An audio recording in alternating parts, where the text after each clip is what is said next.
The red recording light blinked once, then stayed on. Unit 3 entering the building. The abandoned research facility stood in the middle of the forest like it had been forgotten by the world. Broken glass, rusting doors. Dispatch said the place had been shut down for 15 years. No power, no staff, no reason for anyone to be here. But when I walked toward the entrance, every security camera outside the building turned toward me. And the weirdest part? They were already recording. The hallway inside smelled like chemicals and dust. My flashlight swept across old hospital tiles and peeling walls. Dispatch, do you copy? Only static answered. Then suddenly, I stopped. The sound wasn't in the hallway. It was coming from the bodycam speaker itself, like something was listening through the device. I checked the first room. Hospital beds lined the walls, but every bed faced the corner. Not the door, the corner. Like the patients had been forced to stare at something invisible. Then my bodycam flickered. For half a second, the footage showed a different hallway. People standing shoulder to shoulder, watching the camera. Then it snapped back. Empty room again. At the end of the hallway, I found a desk. Old papers everywhere. One clipboard still sitting on top. The title on the document read, Project Visual Mimicry. Under it, another line, Digital Soul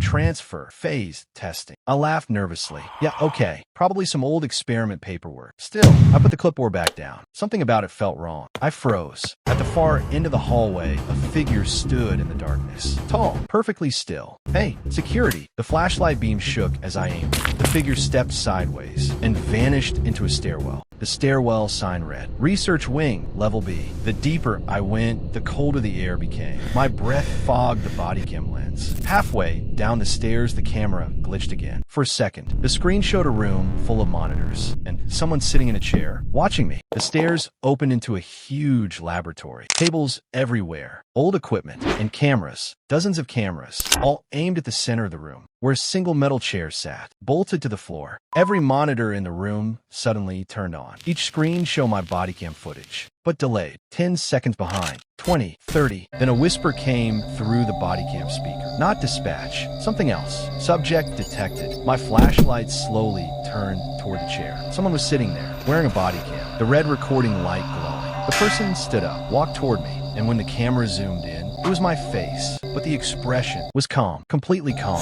While I was shaking, the copy raised its hand toward the camera, and the whisper returned through the speaker. Transfer complete. Footage lost.